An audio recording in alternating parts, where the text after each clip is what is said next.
Hello there, you're watching QTVs this morning, and I am your host, Jenna Bosonko, and I'm joined by my amazing co-host, Ibrahim Abalde. How is the morning? I love the shirt, by the way. Oh, really? Yes. Wow. Thank you very much, Jenna. Yeah. Well, it's good to be here again on this morning. It's another day where we'll be... It's not a wet Tuesday today. Absolutely, yeah. So we'll be taking you around on our newspaper review. Yeah. And it's going to be a big surprise to our Yeah, we guests have a today. big surprise for all of you. Yeah, and so is this provided by H Closet? Yes, this is from H Closet, Okay. Hussein. This guy, I mean, this guy have a big taste for beautiful things, nice things. So he said to me, Balde, I'll make sure you look good on this morning. And so I love it. Yes, thank you. Shout out to H Closet I for like the the shirt. fact that you loved it. I do. Yes. So I will just give you a rundown of some of the activities that we have today before we head right on to the motivational quote, which is my favorite segment of this particular program, the motivational quote. So today we will give you the motivational quote. We also have the newspaper review.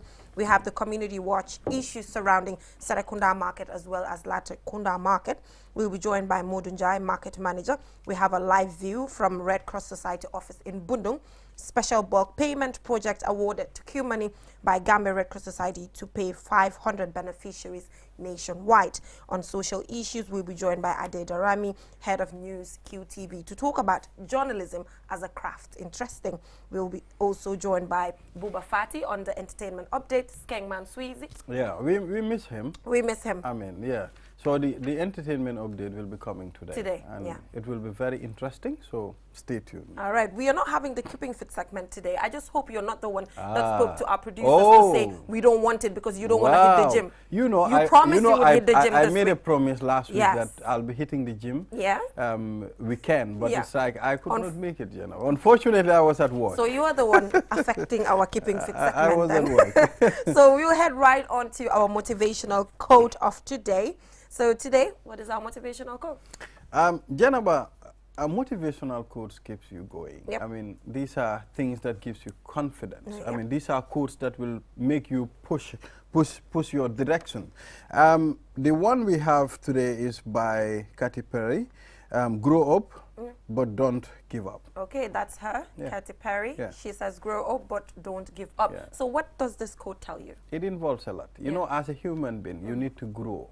Yep. But never give up on your dreams. You need to push it. Yep. When you look at your state of mind, your maturity, this have to grow. You know, sometimes when you tell a person you need to grow up, maybe the person might be thinking about his physical future of growing. But growing doesn't have to do with the physical future. It has to do with your state of mind. Yeah. And for me, even if you grow physically, for me, it doesn't mean you have to give up. Just yesterday, I was reading an article whereby an individual was talking about her transition in life in relation to her age. At 50, that is the time that she was able to achieve certain things that she wanted to achieve when she was like 18. At 60, she got an endorsement deal. So this just tells you that there are things that you can achieve even when you're 60 years old that you couldn't achieve when you were 20. Sometimes when you are having a conversation with certain people, they will tell you, I'm getting old and I did not achieve I can't do this I mean, anymore. some people made it at the age of 60. Exactly. Some people made it 65. Yeah. So it's not too late. Yeah. It's a matter of don't give up. Never give up on your dreams. Keep pushing, Jenna. Yes. So growing up and don't give up. But like I said, there's a different dimension to this. Growing up, definitely, like you said, sometimes it doesn't have to do with your age. Definitely, you know, sometimes it has to do with your mental state and how you think about things. You know, and not giving up, going for the things that you want. There's a point where you'll hear a child saying sensible words. You understand, and you'll be like, Ki halela wai magla. And you know, this reminds me of when I used to debate, when I used to go for debate competitions. You know, I don't know if Prof. Kah is watching this. He would say, how old are you? You know, you're able to say these things. Where is he from? You know, so it's a matter of the way. It's the way you train your brain. It's the way you train yourself to grow. Sometimes you can grow while you are a child. Sure, and have beautiful ideas that you could share with the world. So like I said, this is my favorite segment of the day because this is the part where we remind all of you that you're beautiful, you're bold, you're confident. Just go for the things that you want and you'll be able to achieve it. Just wake up and ready to conquer your day. And I would like to remind our viewers that disability doesn't mean inability. And strength beyond all odds, so always. Keep pushing, keep going, you know, you will surely be there. All right, so we will go for a short commercial break. When we come back, we will head right on to the newspaper review, and we are joined by our guests who will help us analyze some of the stories that we have on the newspaper. Do stay tuned.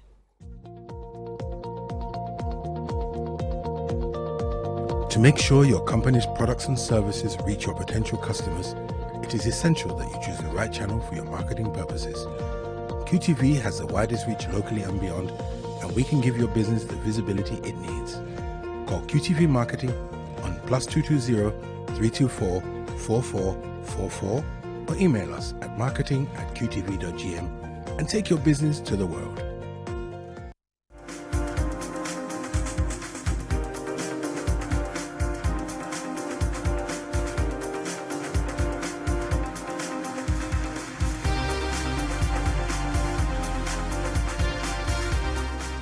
Back from that short commercial break. If you're just tuning in, you're watching QTV's This Morning program. I am your host, and I'm joined by my amazing co-host, Ibrahima Balde. So, Ibrahima, take us through the Voice newspaper as we are heading right on to the newspaper review. Well, Janaba, currently there is a thing going on, and most of the media houses are talking about this.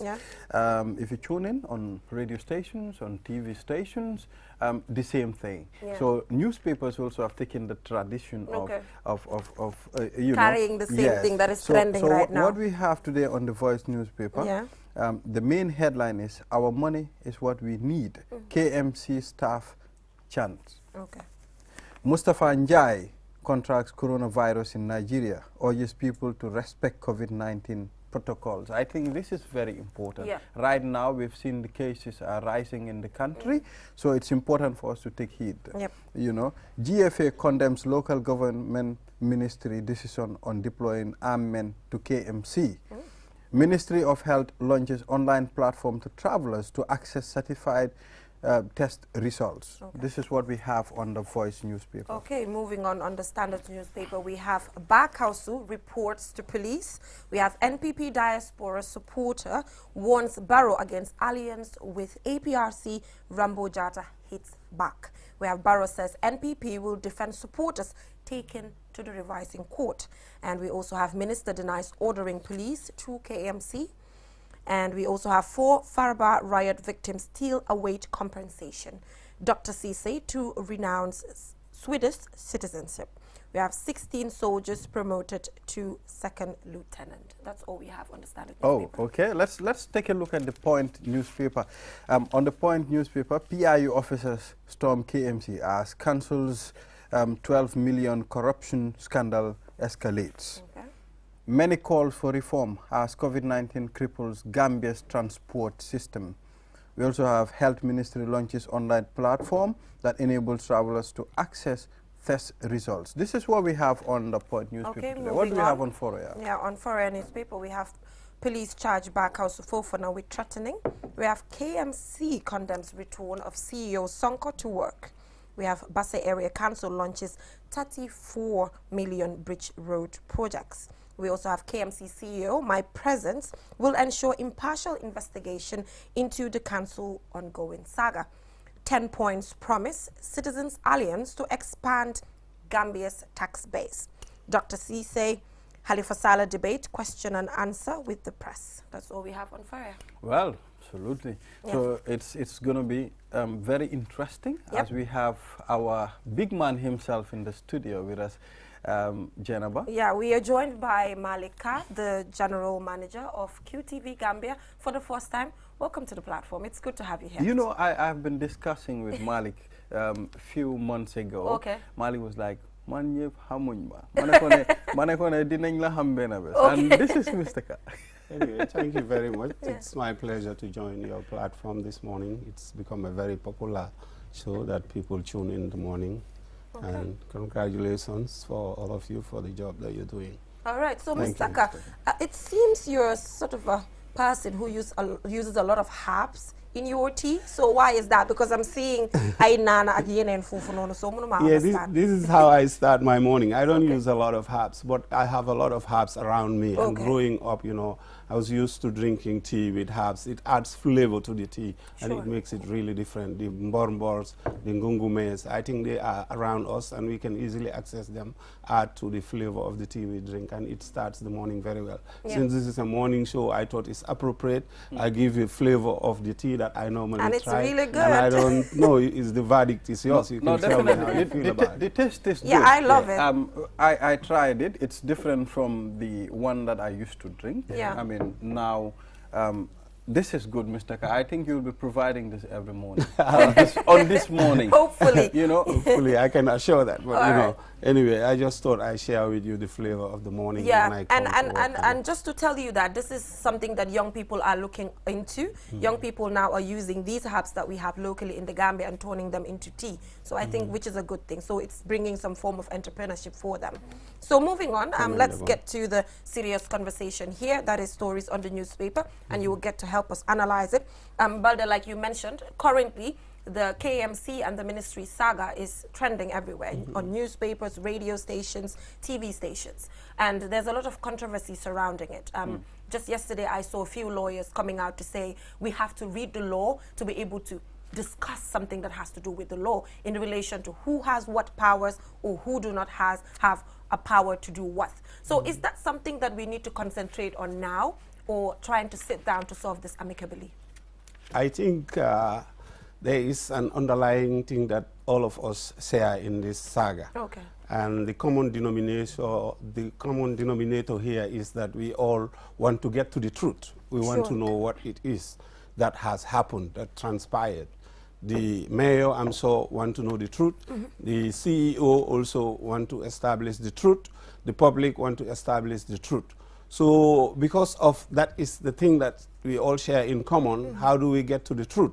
For my analogy is this saga is much about nothing. It needn't have escalated to this level because there are lots of such incidents happening in different institutions, and they are being managed in a way that results are being gotten, rather than getting through the way or the route to which will lead us to getting to know the facts. We have built it into a conflict in the public domain, and it has created so much animosity between the CEO and the mayor, and all other forces are now getting involved, and it is rather unfortunate. When Gambia transformed from what it was to what it is now, we had all assumed and anticipated that we are going to build new institutions, institutions of democracy. And we have come to witness that the judiciary is functioning. So therefore, we are now highly dependent on the judiciary as an independent institution. So in order to have results of this nature, we have to look at what the law says and accord fairness. Let's not pass judgment in the public domain and condemn people and call them thieves or whatever when due process has not been exhausted. Because in any justice system, natural justice is important. And natural justice, the underlying principle is the word free. Free means it has to be fair, it has to be reasonable, it has to be equitable, and it has to be equal. And every individual whose character will be impeded or adversely affected must be accorded the hearing so that we can know the facts. Okay, so Mr. Kah, what I want to understand is what is your take in relation to the fact that probably KMC should be more independent, because that is a debate currently, that KMC should be more independent to be able to take certain decisions on their own, that is councils obviously in general, rather than having to report to the Public Service Commission or having to report to the ministry. They should be given certain powers to make independent decisions. What do you think in relation to that? Absolutely. I think that is something that everybody agrees on, that if they're given autonomy to operate and to execute certain responsibilities, that is welcomed. And we were hoping that the incoming of the new constitution would have addressed some of the local government deficits. You know, it's been the case for as long as we can remember. But having said that, even if it were autonomous, it will still operate as a satellite organization under the state, because we don't have a federal state. You know, we have a unitary state in which the institutions must have some answerability to the state. So even if they are being independent, they have to be in the way they collect and disburse and provide services to the people, but not to be independent to operate outside of the state. That cannot be catered for in our structure. Mr. Kah, yesterday we have seen paramilitaries stormed the KMC premises, you know, to escort the CEO to her office. But the Minister of Local Government denies sending paramilitaries there. So this brings a lot of discrepancy when it comes to the issue at KMC, because most people are saying the paramilitaries would not have gone there if local government didn't send them to the premises. I think that they have to look at the chain of command and what transpired. But the paramilitary dress in jittery it makes people feel jittery when they are seen anywhere, for the simple reason that they have a history in the way that they relate to the people in the Jammeh era. We know that they were used as an instrument of oppression against the people. So anywhere they are seen within the scene, it makes people reflect about their role. And what I saw, they must have recognized that was a matter of concern to the public, and they were withdrawn very quickly at the very early stages of the confrontation. So local government and lands, they said the process is not the way they do it. I mean, the mayor should not send some on leave and others to leave the job.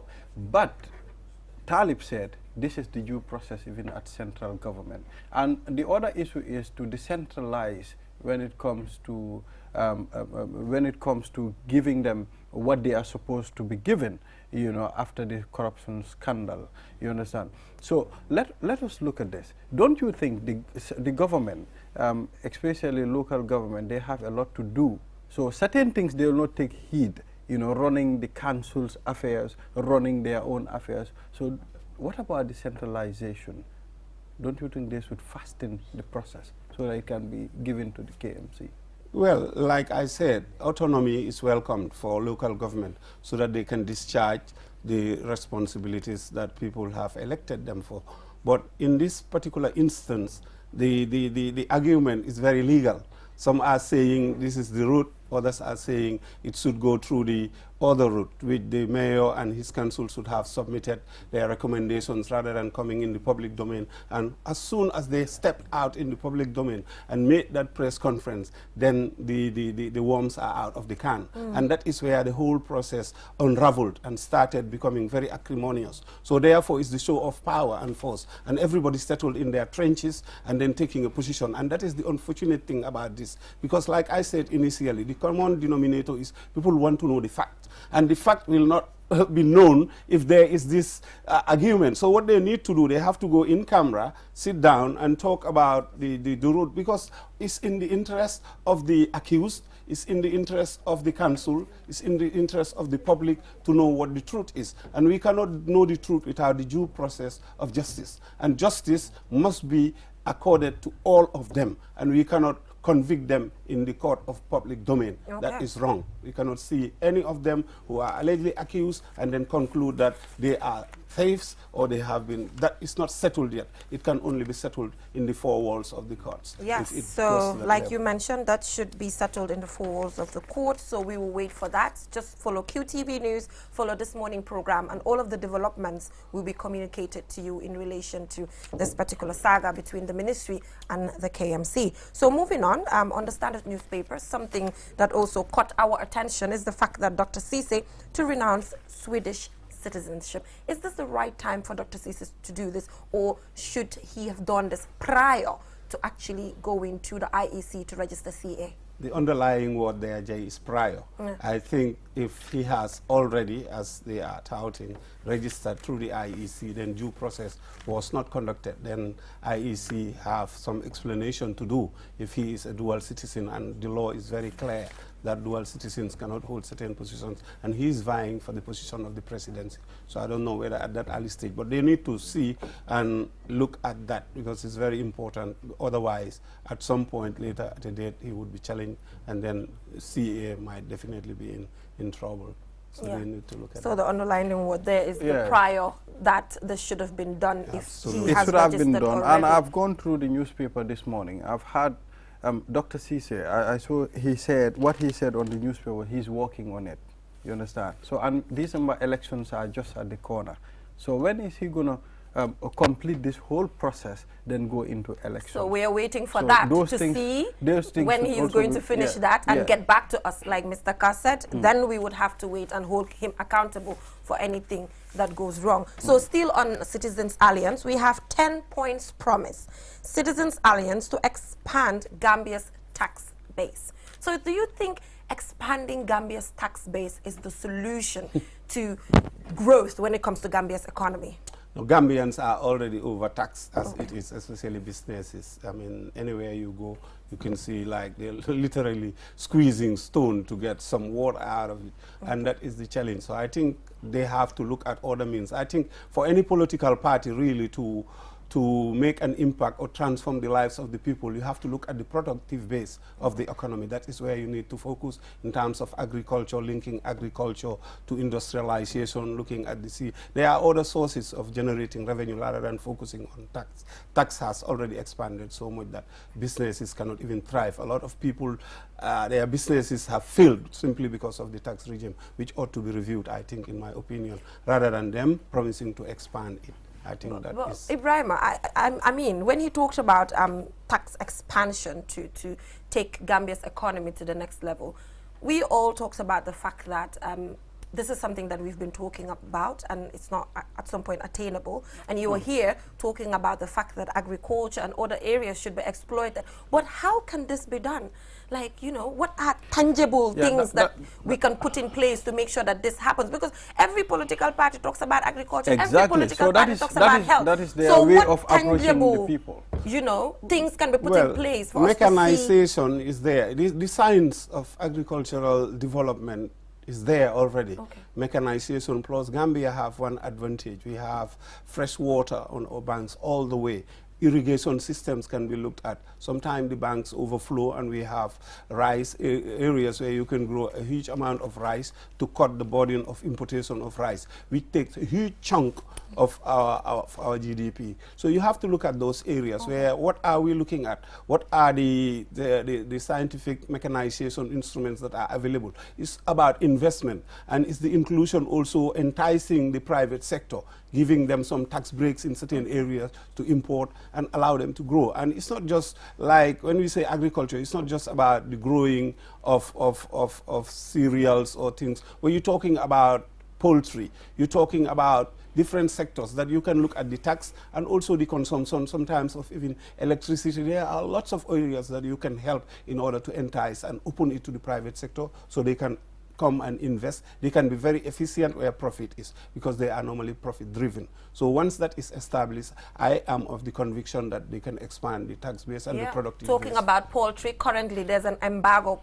placed when it comes to any poultry products that you're supposed to import in the country. Not the egg itself, but I mean the raw materials that you need to ensure the production takes place. So at the end of the day, how are these people working on poultry encouraged in any way? That's it. So they have to look, any political party have to look at those issues and then see what practical measures that you are taking to address in order to help and assist. Because once you open that up, a lot of people will go into agriculture. But now the returns, the dividends are not there. So people are leaving the farms and coming to the urban area to look for other things. So you have to open that and make sure that it's profitable so that those who are in the rural communities are seeing themselves in terms of income generation, and we say huge amounts, not small scale farming and this small scale investment. We are talking massive investment and huge returns are there in agriculture. Agriculture is one area that can really transform and take Gambia to another level if you are looking for expansion. Don't you think this is just a way of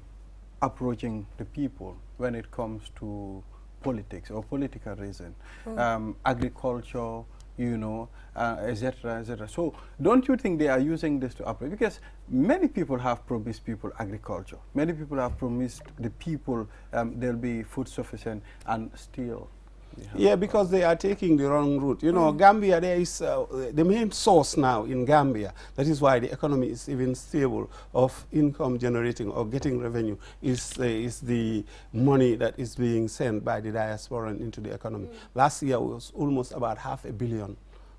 dollars. You're talking about huge sums. But how are they going to trap this money and manage it for the economy? All these things have to be explored and looked into so that you can create structures that will get all this and then channel them into ways and means that can impact in the productive sector of the economy. And that is at different levels, because you have to link certain things. You cannot just produce raw materials and then allow it to be exported and the finished product is brought back and then the price is added onto it. You have to link agriculture and industry. These are basic things that you do. I mean, I know it's easier said than done, but it requires investment. And once the government and the private sector work in tandem, they can definitely open up a new vista of development. Well, Janaba, we have the land, we have the water. Yeah, I think this is something that can be worked on eventually, because I think agriculture really can be an area, but like always, young people say they are not encouraged in relation to doing it, but at some point they have to push as well to show the willingness. So I think it's a two-way thing. So moving on, we have Kombo Lamin Babylon Village, commercial drivers on a sit-down strike. So Mr. Kah, let's say today you were responsible when it comes to transportation in the country.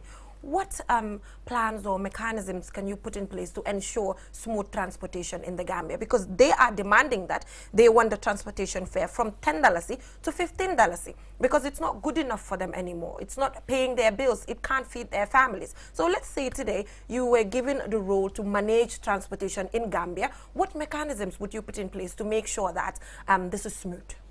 Transportation is either public or private. Yeah. So if you're looking at the public side of it, that is the state investing into the public side. We used to have the GPTC. It was very effective and very efficient in those days. And you can travel easily from Banjul to Basse. There are bus stops and different areas. But in the peri-urban area, you have the commercialized private sector. And in all honesty, I think they're not doing justice to them, because this is a free market economy. I mean, there should not be imposed pricing onto them. They should allow the market to just operate, since it's a free market economy. Let the drivers look and then compete and then charge prices from A to B and C. I think once they do that, maybe they can impact on the price. But as long as there are control mechanisms, very strict, structured, and they are not realizing their profits, and sometimes there is a correlation between the increase of petroleum products, like petrol, when the prices go and you want to retain the same price, from A to B, then that creates a problem, because then you are distorting the market. Because I cannot invest to buy petrol about $500 only to realize $550 because you are imposing a certain charge from A to B. I think that's wrong in a free market economy. But are the drivers realistic here, Ibrahima? Because currently the actual price of transportation is $8.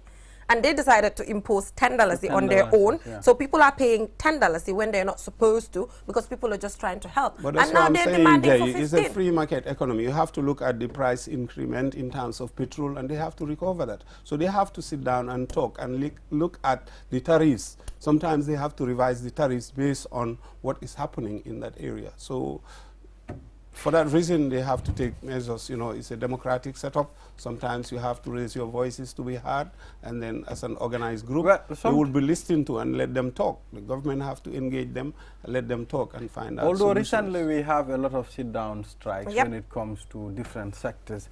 But for the drivers there, they might have their own reasons of doing it. Might be the road network during the rainy season. It might not be good, so it could be the reason why they increase their fares to $15.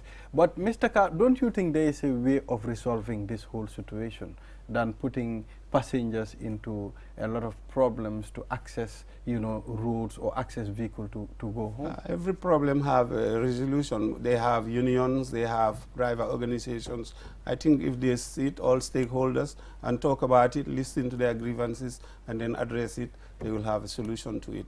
Yes, the passengers are being affected, but you have to take account of the livelihood of the drivers as well. So it's a two-way thing that ought to be looked at in a very balanced way. We will look for ways to get the president of the transport union, so we'll be able to discuss issues as such. So just quickly, please just let's talk about this quickly due to time constraints. We have Barrow says NPP will defend supporters taken to the revising courts. So the revising courts, we are also waiting for the issue of the attestations when it comes to the mayor of Banjul issuing them. So what are you looking forward to when it comes to the revising court? We've also seen that Aliuma Manjai, the chairman of the IEC, has come out to also say that about 3,000 people, am I right, decided to register more than once.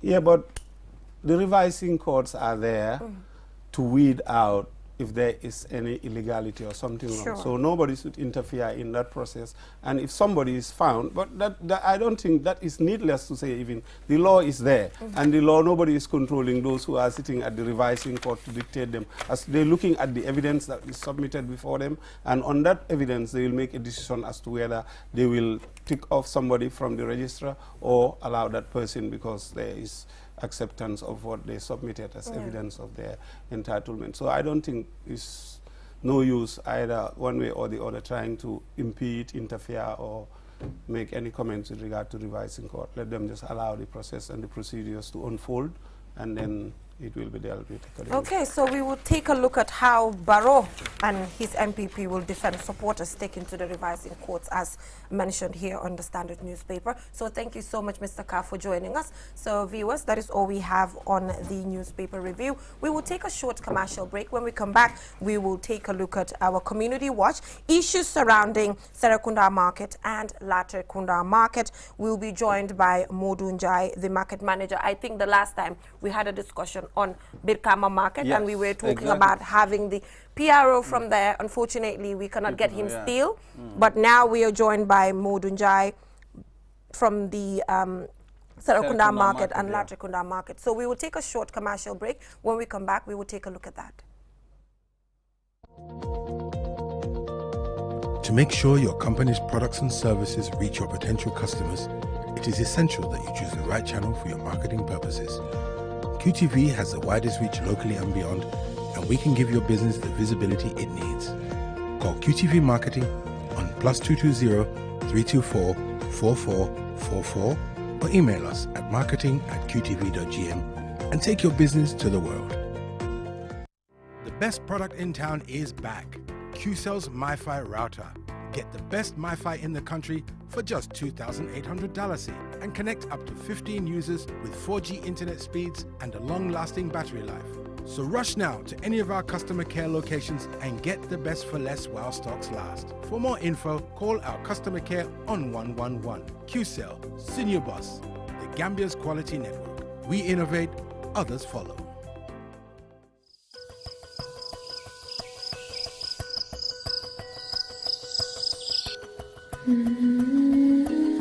Light. From the beginning of time, light has been there. It is integral to our survival and to our way of living.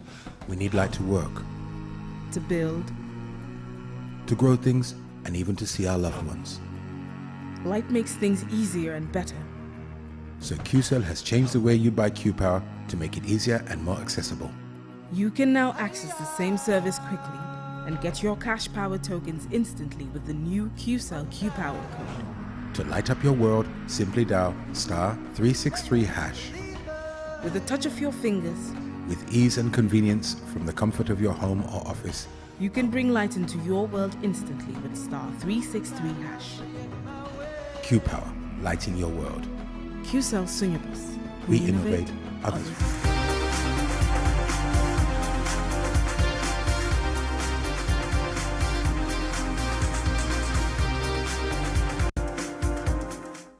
Welcome back from that short commercial break. If you're just tuning in, you're watching QTV's This Morning program, and we had the newspaper review. We were joined by the general manager of QTV, Malick Kah, helping us analyze some of the stories we have on the newspaper.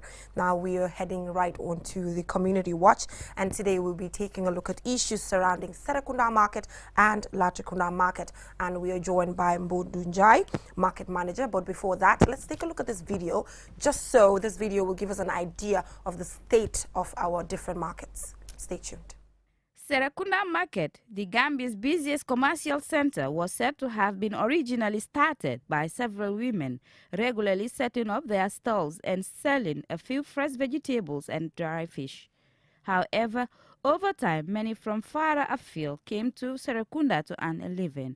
Now, it is common to see many women vendors selling on the ground, along the streets, blocking traffic and making it difficult for many to go access other places within the market.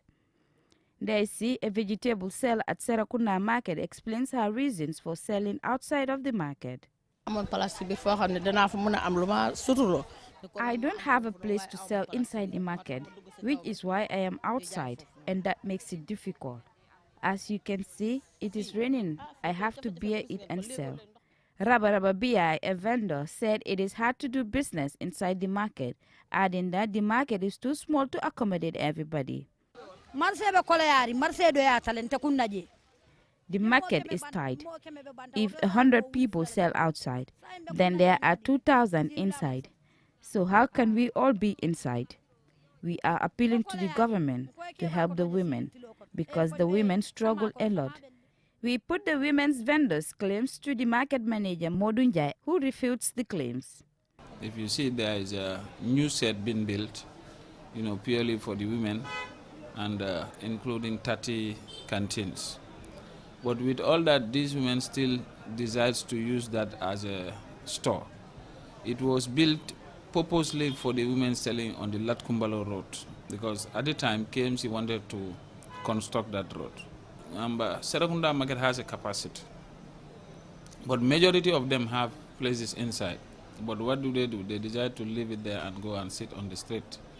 In addition to congestion, people complain about the unhygienic condition of the market. However, Musumeta Mani, a vendor at the market, says she has been selling at the Serakunda market for many years now, and she believes the situation of the market has improved greatly compared to some years ago. Looking back 6 to 10 years ago, the market used to be filled with mud, dirt, and water running almost everywhere. But we thank God because today much of that has changed. I can assure you that our market is clean and healthy. In contrast, Hadilo, a vegetable seller, complains bitterly about the drains, which he claims was dug by the authorities from KMC and left open for months now with bad odor. The market manager, Modunjai, again responded to this claim. The drains are still under construction because what happened is some of these drains collapsed, and we take it up from the car park to the main Westfield Highway. It is being dug and they are trying to construct it, and the slabs are already been, made.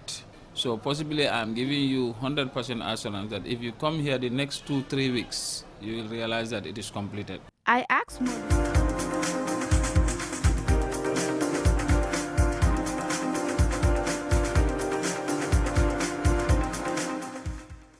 Welcome back from that video on issues surrounding Serakunda market, and like I said, we're joined by Modunjai, market manager. Thank you so much for joining us.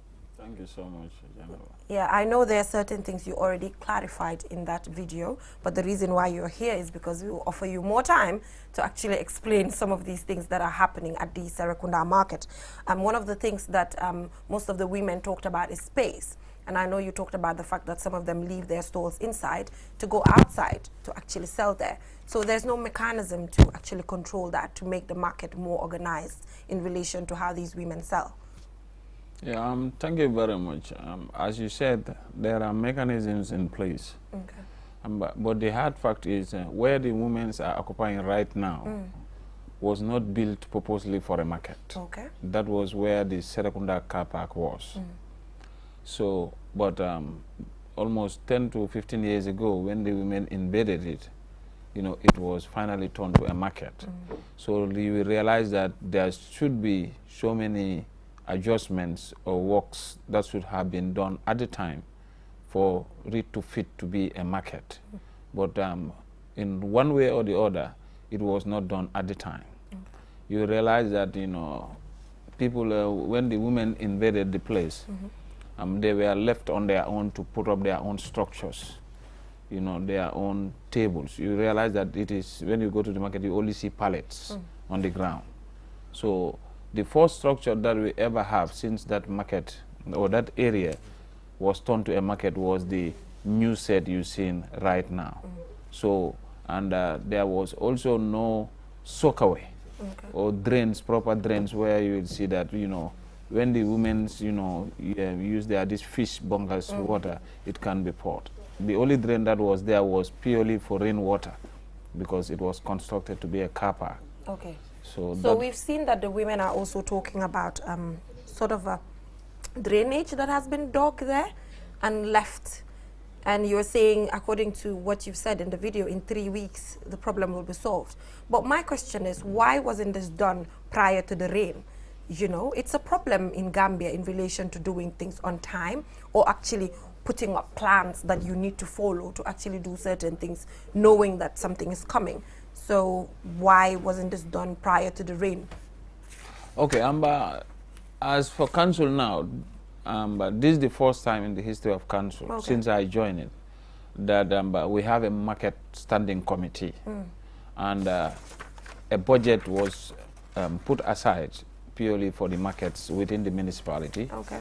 So it's based on the plans that the planning and planning and development department, the way they put their plans. So it was very difficult at the time. When it rains, you see water stagnant there for more than 2, 3, or 4 days. Sure. Women will not have access. So, but nevertheless, it started late, and where we were expecting it to stop, even if it stops there, still now the problem will not be solved. So that's why they have to continue and head to the main highway at Westfield, connected to the main drains. Mr. Njai, don't you think the market committee or the market manager and his people are feeble when it comes to their line of work? We've seen the women leaving the main market that is specifically designed for them to sell and sitting on the highway, making it very difficult for passerbys and vehicles. Don't you think it's your responsibility to organize these women, to make sure they leave that area to go to the place that is specifically designed for them to sell? Don't you think it's your responsibility than just leaving them there, telling us that these women, they've turned here to a market and they don't want to go back to their place? Okay, remember that the markets manager's responsibility is to manage the markets and not the roads. Okay. So when it comes to road issues, we have to, sit as partners with those responsible. So the hard fact when it comes to that Latkumbalo road issue is that, there are people who have, like I say, interest in one way or the other.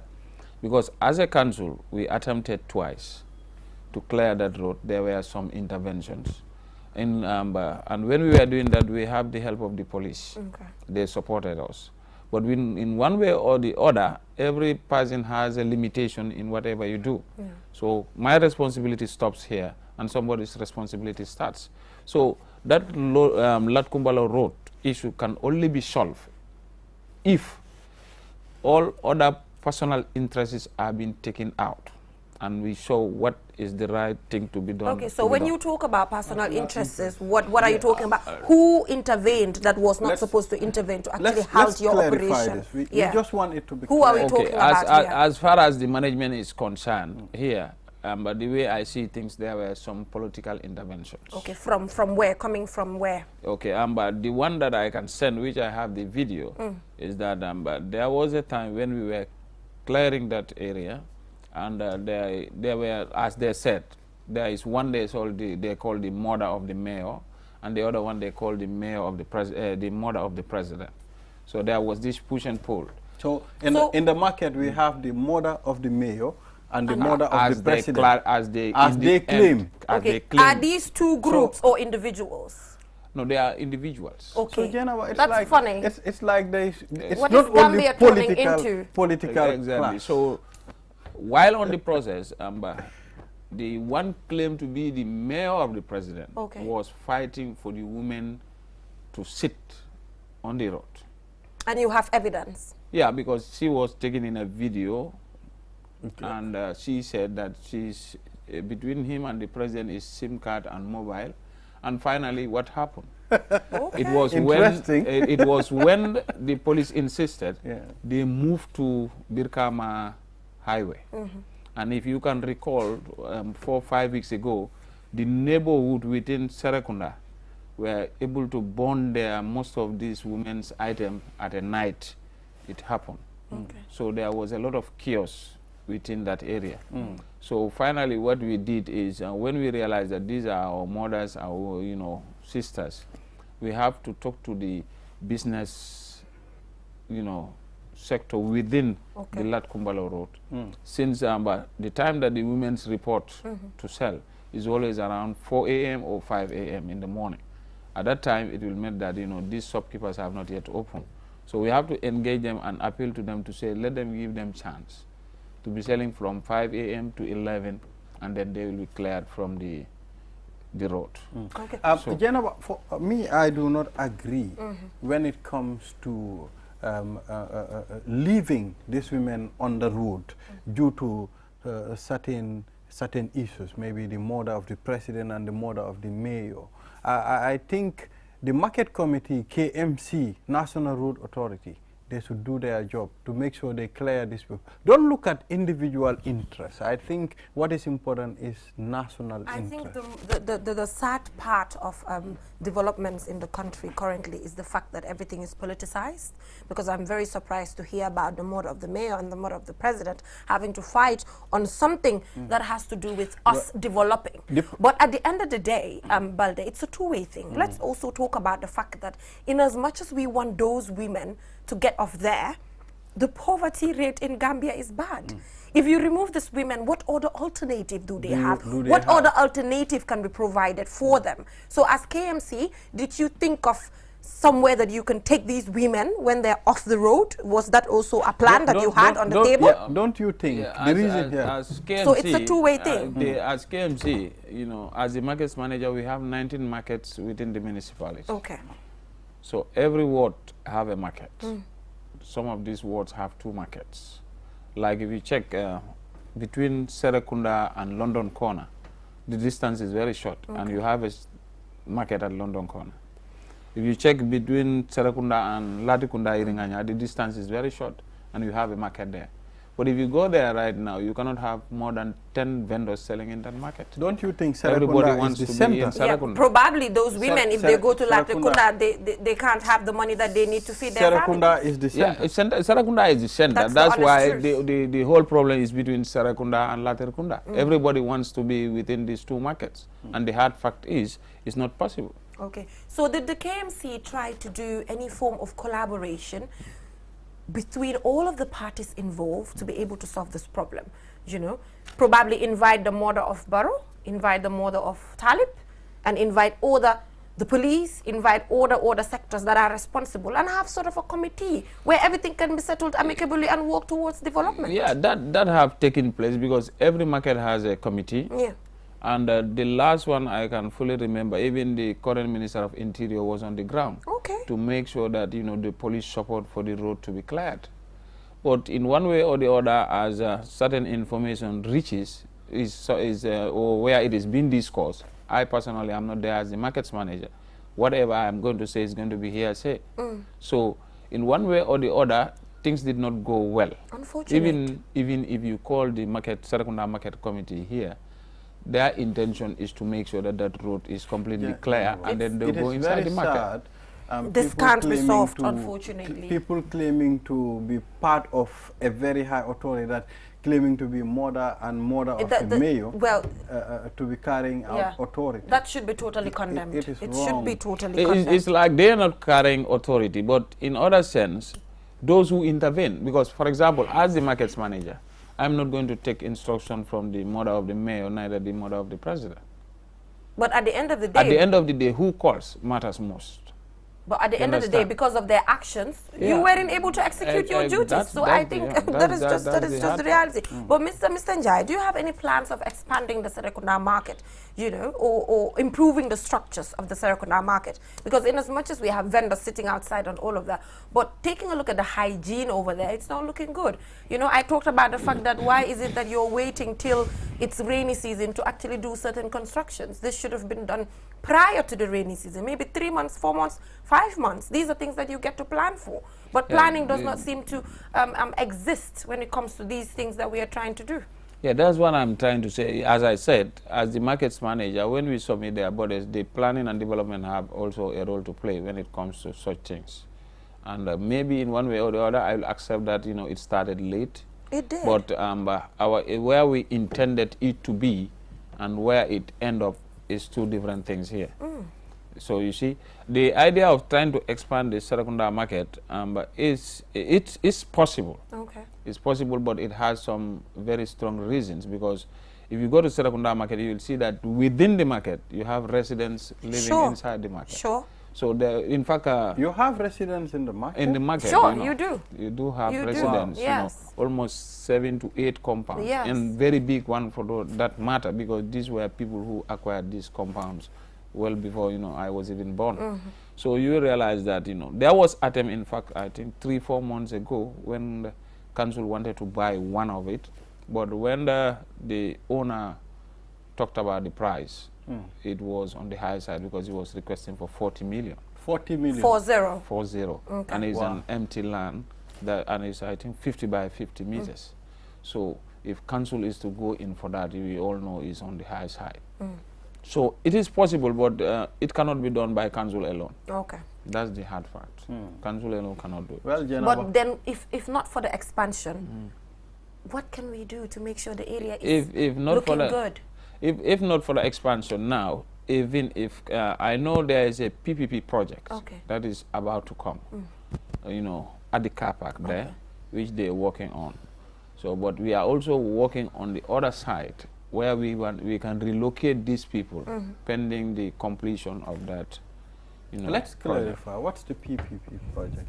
A public partnership. That is, Okay, that's fine. We are looking forward to that, Ibrahima, Yes. because we are so tired of public officials coming here telling us that these are the plans that we cannot- have. This is what we want to do, and at the end of the day, we do not see anything. It's like most of these officials will come here and tell us, we cannot do it because of certain things, certain factors.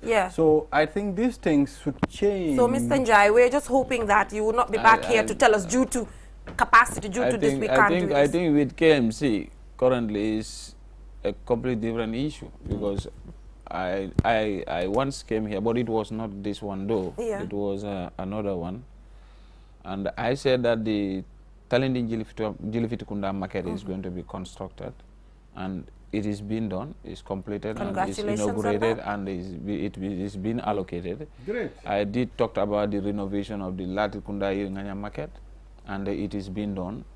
And come next 2 or 3 weeks, Bakau is also completed. We will love that. If you have any success in what you do, you can come on our platform and talk about it. This is the why xam nga lutax ñu wax li dañ dé olof daf dé wone fas lum daw daw nga yokal ko yar ndax mu mëna gëna dem so té ñun Gambia loolu lañ soxla, because we are not where we are yet. So thank you so much, Mr. Njai, for coming on this morning, and congratulations on some of the projects that you've completed, but there's more room for improvement. So viewers, we will go for a short commercial break, and when we come back, we have a live view from Red Cross office in Bundung, special bulk payment project awarded to Q Money by Gambia Red Cross Society to pay 500 beneficiaries nationwide, and on social issues as well. Still to come, we have journalism as a craft, and this will be talked about by Ade Derami. So let's take a short commercial break, and when we come back, we have a lineup of other activities. Do stay tuned.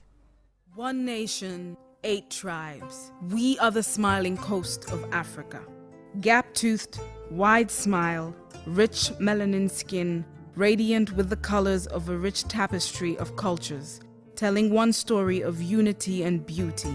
Wrapped in the soft folds of a mother's sir, a Khalifa's grambuba, we embody the past of our ancestors and the promise of our descendants. Follow the records of our history, this story that tells of a people watered by the river in the gleaming sun of a coastal nation. Listen to the folk tales, those old tales we grew up on.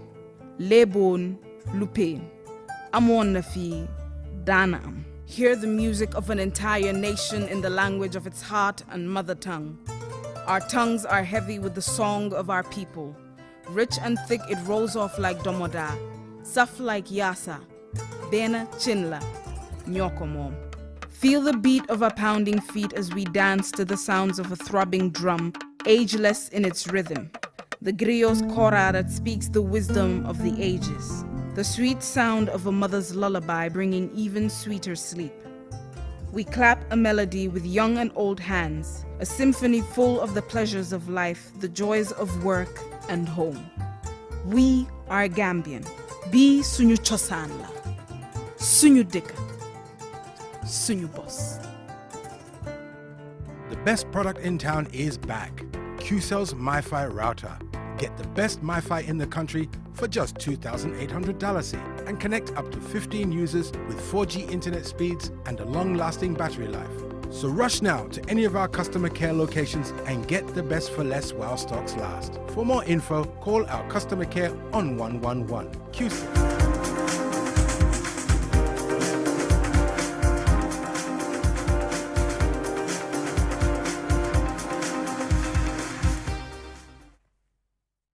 Welcome back, viewers, from that short commercial break. If you're just tuning in, you're watching QTVs this morning. So I have to apologize because unfortunately we cannot bring you the live coverage from the Gambia Red Cross Society in Bundung now. So instead of that, we'll be taking a look at social issues and we'll be talking about journalism as a craft.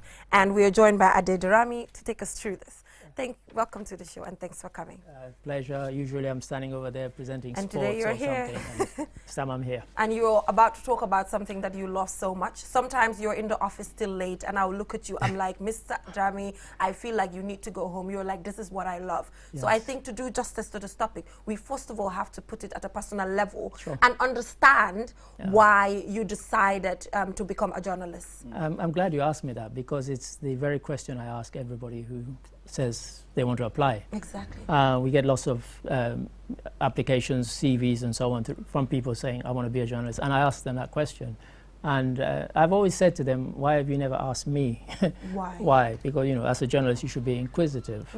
And for myself, it started when I was quite young. I used to be quite shy. And, you know, you wouldn't tell it now because I'm not shy now. Yeah. But my teachers always said, oh, you're a good writer, so why don't you write? And so I started writing. So from a very young age, I became interested in telling certain stories. It might be about my local community, and so you know, so I would stand up in class, and you know, I'd be encouraged by my teachers to just explain something, and I found that I really got to like it. And then in Sierra Leone, in 1968, my father was made Minister of Information and Broadcasting. And so I would get to go to the newspaper offices, I would get to go to the radio station and the TV station, you know, and just see and watch. And I really quite enjoyed it. So when I went to England and I was in school there for a couple of years, I edited the school magazine.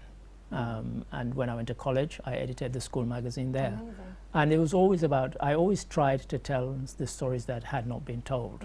So even my first job as a journalist on leaving college, in fact, I think I was still at college, was for a magazine called West Africa Magazine that was founded in about 1920. And in spite of being called West Africa, it actually ended up covering the whole of Africa. And I used to read it, I used to buy it every week. And I was always quite surprised that, you know, ministers would come, prime ministers, presidents from African countries, and they would never be covered in the British media at all. I mean, it seems ridiculous when, you know, with what happens now. But in those days, that was the fact. You know, they would never appear anywhere. And so I approached them and said, look, I go to these things. I always go with a camera and I always go with a notebook. I mean, even now, it's a habit. I walk around with a notebook. And I said, why don't I send you some reports? And they said, OK, if you think you can, go. So the first one I went to was the Minister for Finance from Sierra Leone was visiting. I attended. I took some pictures. I did a report.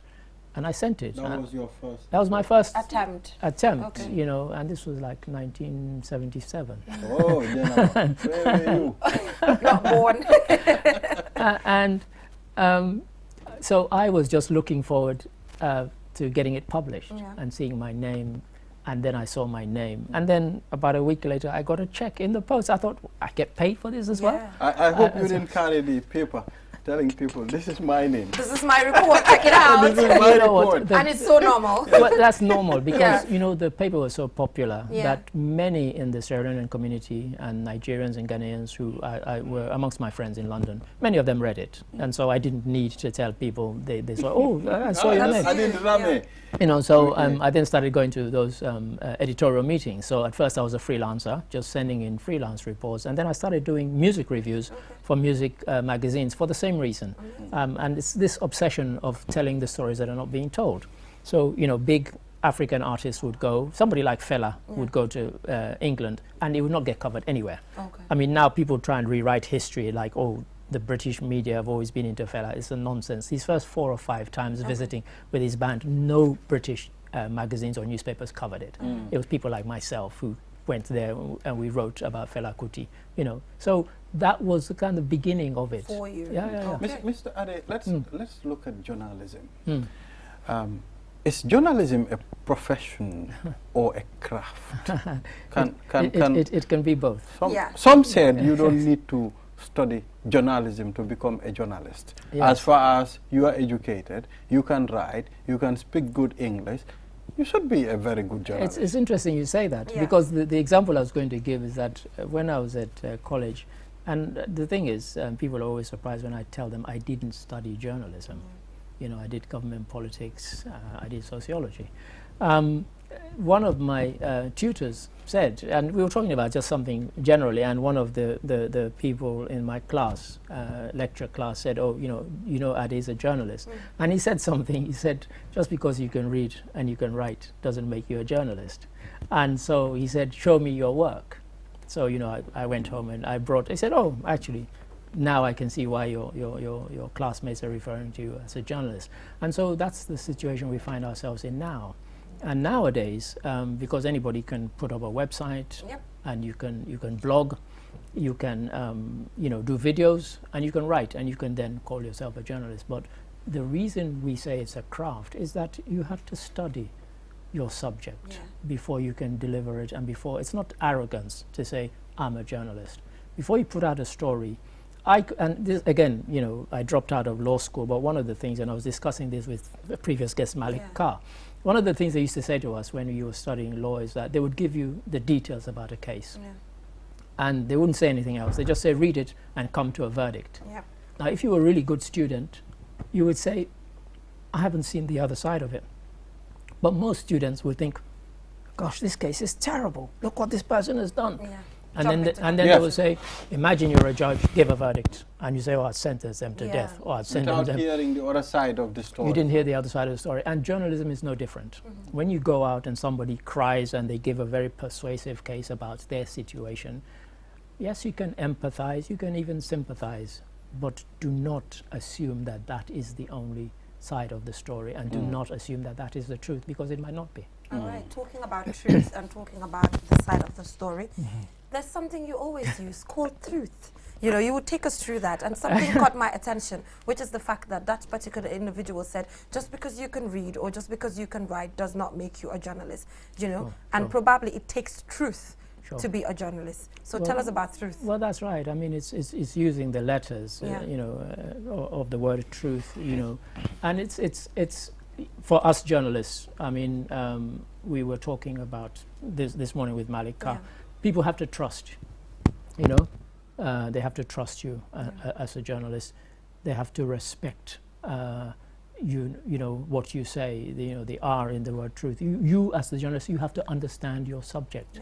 You know, you don't just write about anything. And that's one of the things that Jennifer will know this. Her and her colleagues, I always say to them when we're working here, don't tell me you want to specialize in something now at this age. Later on you can. But I don't want somebody at the age of 24, 25 saying to me, I just want to be a sports journalist. I just want to write about politics. No. Broaden it out. So understand a variety of subjects, because guess what? Supposing the sports journalist is ill and you've told me I only want to do political stories. Does that mean a big sporting event is happening, we can't send anybody? No, we have to, you know, send you know, somebody, you know? And you know, the other true is about T rather in the word truth. You know, it's again, we talk about, you know, truth itself and trust and so on. People have to trust what you say, and you know, and the H is the one that covers everything, and that is honesty. Sure. You know, you have to be honest. Don't take sides. If you take sides, let everybody know that you're taking sides. Don't pretend you're not taking sides when you are. And so, you know, as a journalist, study your craft. There's a friend of mine, he'll probably watch this and say, we're no longer friends. But he and I actually fell out. He's not spoken to me for 6 months. because I got irritated with him saying he was a journalist, because all he was doing was he was culling stuff from newspapers, from various articles, and then posting them or reposting them with no analysis, he didn't filter it. Okay. He would just copy them and paste them. And I said, that doesn't make you a journalist. That's just somebody who's cutting and pasting. And he got upset. He said, oh, you're being arrogant about this. I said, no. I said, and then I went through this truth thing. Yeah. The truth one really was in terms of journalism in the sense of national development. Yeah. The role of journalism in national development is very important. Because if you live in a country like this, which went through both an authoritarian regime and a dictatorship, people did not want to practice the craft of journalism. And when they did, everybody wanted to be a sports reporter because that was safe to do. Because if you reported on politics or if you reported on development, you could get into trouble. So, there are things that people need to do, but the biggest thing is about make sure that you research your story, you analyze the detail that you're looking at. You don't just regurgitate stuff and then say, oh, I'm a journalist. Anybody can do that, but that doesn't make you a journalist, Well, it still remains to be a dispensable part of society. Sure. Journalism. What should be considered to become before going in for the field? Yes, I mean, again, I'm glad you asked that because we've got some interns who we're sort of putting through, and I hope they're watching this. Yeah. Because all of them, I asked them when they came in I said, why do you want to be a journalist? And it's kind of what I've hinted at in my earlier response. Try and tell stories that are not being told. If everybody else is telling the same story, then what's the point? Yeah. I mean, some of you know that I still write an occasional column for the BBC called Letter from Africa. When I was at the BBC in 1986, we had a terrible time, us African journalists, trying to get the BBC to tell the Africa that we knew. Because, they just wanted to write about coup d'etat, famine, war. But, you could do that about Europe. But you don't see that as the only thing about Europe. Absolutely. So when you would ask people on the street, tell me, in one word, when you hear the word Africa, what do you say? In England, they would say, oh, famine, or they'd say war, or they'd say conflict. Corruption. And corruption later on became the big thing. But that's not. You and I know. We go out, we laugh, we play, we sing. We're human beings. We have arts, we have sciences, we have culture. It's just a matter of not hearing the other side of the story. And so it's not being told. It's one-sided. Our job is to tell. And so to answer the question is to try and tell those stories, try and reflect what's good about your society, because guess what? There are myriad people writing about what's bad about every country and every society. Try and tell a different story. Oh, I'm seeing butterfly. Yeah. Are they drumming? Yeah. Wow. In fact, congratulations on this one. That's a great one. It's a Butterfly magazine. They interviewed me, and it's the only time they've run an interview over 2 issues. Okay. Because they wanted me to talk about my life growing up in Sierra Leone, and so that's what I spoke about. Okay. And so, yes, I mean, I've appeared on and in and you are even on the Africa Voice newspaper. Yes, it's 19. Okay, I think due to time constraint, finally, we just want to know what you think about the future of journalism in the Gambia. Is it looking good? What can we do to ensure that the ethics we maintain and all of that? Some people are going to be very upset with me because really, when I talk about journalism, I mean the whole range of journalism: broadcast journalism, print journalism, etc. And yesterday I had a newspaper, I won't name it because I don't want to harm their sales, but I read the editorial. If anybody can go back and find yesterday's newspapers, there was one editorial in one of the newspapers, and I say this with no exaggeration, it's one of the worst I have seen in my life. It was dreadful. Yeah. It was poorly written, the English was bad, and that was the editorial. So if the editor is that bad, how is he or she going to edit any journalist? People need to raise their standards. Yeah. And when we were having the discussion, they were trying to make all sorts of excuses. And I said, you know what? Here are some Gambian newspapers from 1990, 94, and 96 that I have in my drawer. I said, read them. The English is fantastic. It is perfect. So what is the excuse between then and now? If you want to do this as a craft, as a profession, then you need to tighten your game. And if you choose that you want to write in English, then know what you're writing about. And make it simple. Make it simple. That's the other thing. Don't use big words. No need for big words. Yeah. Just let it be as simple as possible. There are times that you see headlines on newspaper, and when you go in the story, it contradicts what is written on Well, I'll give you a perfect example. Some years ago, there was the Sierra Leone president was Tijan Kaba, and everybody called him Pa Kaba. And there was a newspaper headline. It said, Pa Kaba killed in car crash. And everybody thought, the president? And of course, it wasn't. It was just some other chap called Kaba. But the newspaper knew that if they had that on their front page, people would rush and snatch copies of the thing. Yeah. You know, very misleading. So yes, headlines can be misleading, but sometimes you just need to give a flavor of what the rest of the story is about. All right, thank you so much, Adedarami, for giving us all the tips. It's a chance for me to learn as well, and it's a chance for you. It's always good having conversations with him, and I told him that I decided to take truth from him. You know, it's something that is so dear to me, and it guides me every day in relation to the work that I do. Thank you so much for being here. So viewers, we will take a short commercial break, and up next we will take a look at our entertainment update by Buba Fati. Do stay tuned. We are the smiling coast of Africa. Gap-toothed, wide smile, rich melanin skin, radiant with the colors of a rich tapestry of cultures, telling one story of unity and beauty. Wrapped in the soft folds of a mother's sir, a Khalifa's Grambuba, we embody the past of our ancestors and the promise of our descendants. Follow the records of our history, this story that tells of a people watered by the river in the gleaming sun of a coastal nation. Listen to the folk tales, those old tales we grew up on. Lebon, Lupe, Amon Nafi, Danam. Hear the music of an entire nation in the language of its heart and mother tongue. Our tongues are heavy with the song of our people. Rich and thick it rolls off like Domoda, soft like Yasa, Bena Chinla, Nyokomom. Feel the beat of our pounding feet as we dance to the sounds of a throbbing drum, ageless in its rhythm. The griot's kora that speaks the wisdom of the ages. The sweet sound of a mother's lullaby bringing even sweeter sleep. We clap a melody with young and old hands, a symphony full of the pleasures of life, the joys of work and home. We are Gambian. Be sunyu chosanla, sunyu dika, sunyu boss. The best product in town is back. QCell's MiFi router. Get the best MiFi in the country for just $2,800 and connect up to 15 users with 4G internet speeds and a long-lasting battery life. So rush now to any of our customer care locations and get the best for less while stocks last. For more info, call our customer care on 111. QCell, Senior Boss, the Gambia's quality network. We innovate.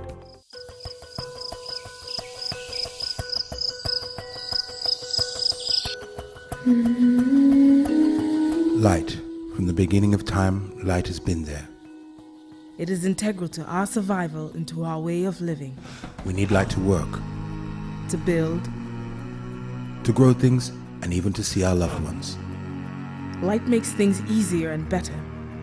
So QCell has changed the way you buy Q-Power to make it easier and more accessible.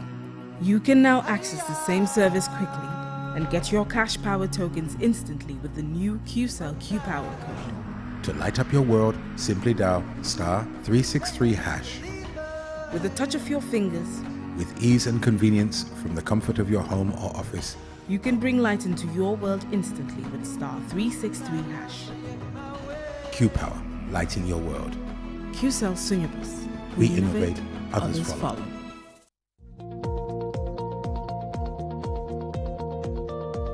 To make sure your company's products and services reach your potential customers, it is essential that you choose the right channel for your marketing purposes.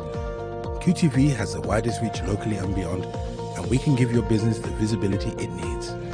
Call QTV Marketing on +220 324 4444 or email us at marketing@qtv.gm and take your business to the world.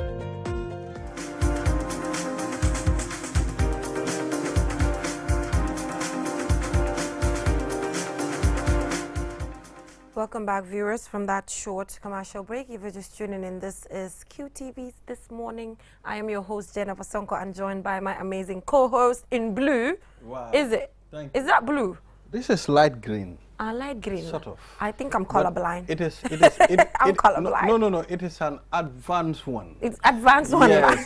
So when it is advanced, it will look like blue and green. Where the money you don't money? Thank you. Thank you very much. So we are joined by Skengman Sweezy, and he's about to take us through what is happening in the world of entertainment in the Gambia. We did not have you yesterday, and to be honest, we missed you. Welcome back. I've been missed every day. Okay. Like every day.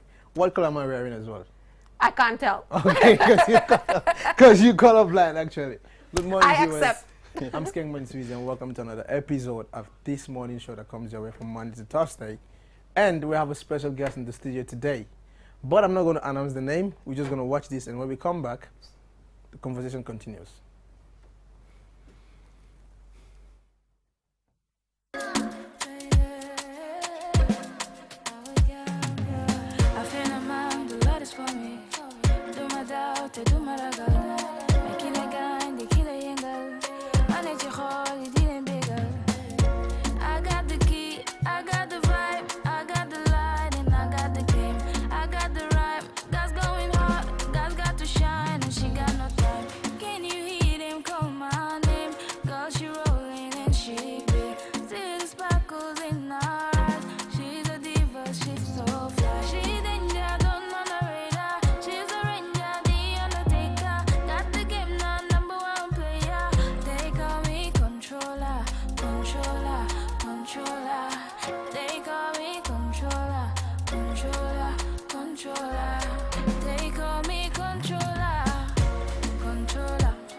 Yeah, with that song that was playing in the background, we're having fun in the studio already.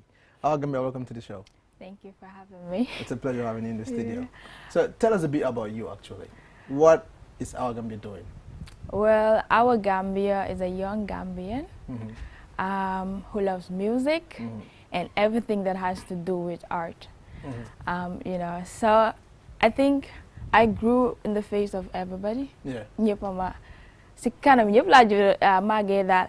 So I represented Gambia a couple of times, Senegal for Saint Petit Galley, I think twice. Yeah. So this is the first time we're having a female artist in the studio with us today. I'm really happy. Balance for the first time. Exactly, for the first time, you know. That was why I was stressing on having her in the studio as well. We'll be having a lot of them here. Exactly. Yeah. So you just dropped an EP not long ago. That was a few months back. Yeah, I dropped an EP. Tell us a bit about the EP actually. And this is one of my favorite songs from the EP as well. That's why I played it with your picture along. Thank you. Yeah. Actually, we were working on an album, but we figured that we were kind of wasting a bit of time. Yeah. So, and people were demanding for a song from me. So we decided to just reduce the number of songs that we did for the album and just call it an EP. So that's what we did actually. And the EP has like 6 songs. It's called Blessings. I dropped it, I think, July, I guess. I've forgotten the date actually. It was July actually. Yeah, it was July. Okay. Mid-July. So, yeah. So the EP dropped July, and people really appreciated it. I can see a lot of people vibing to the songs in it. So the songs were produced by like 3 different producers, Uche, Kickoff, and Stylist. So it was great fun working with them also. And so your style of music is a bit unique, different than other Gambian artists as well. Right. So how do you cope with it actually? I think I've learned within this couple of years that I've been silent. There was this time I was not really out to media. It was just me being me by my side and trying to learn and trying to figure out what I want to do and what type of music I want to do and what message I want to give to people. So basically that's what inspired this whole EP thingy and the songs in it, because you can see the songs are kind of different.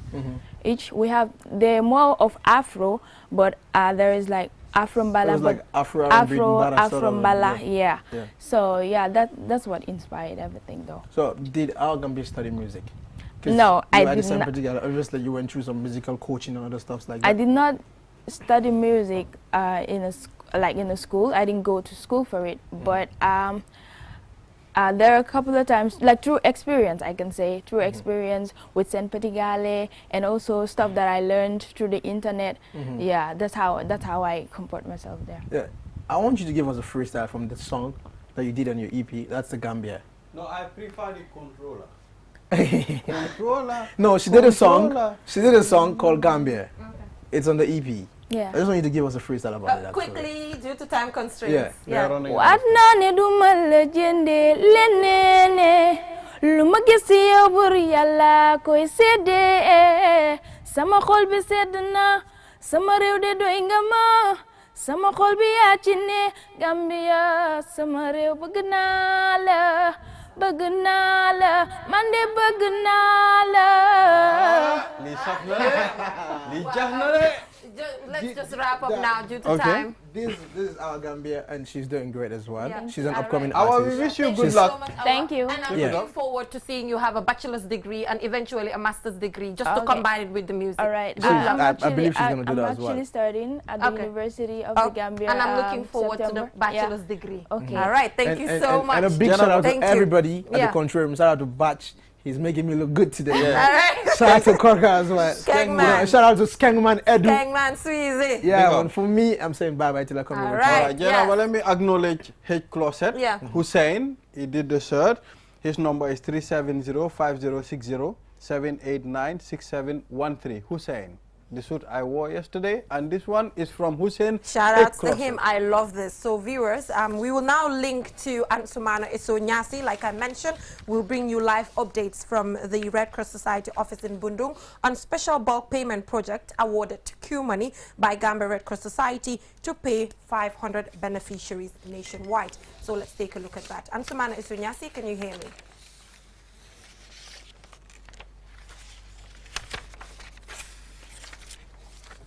So live view, we have a live update from Red Cross Society in Bundung, and we'll be taking a look at Q Money being awarded to pay 500 beneficiaries nationwide.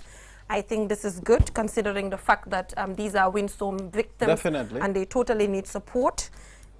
We're waiting for Ansumana Isonyasi to give us updates in relation to this.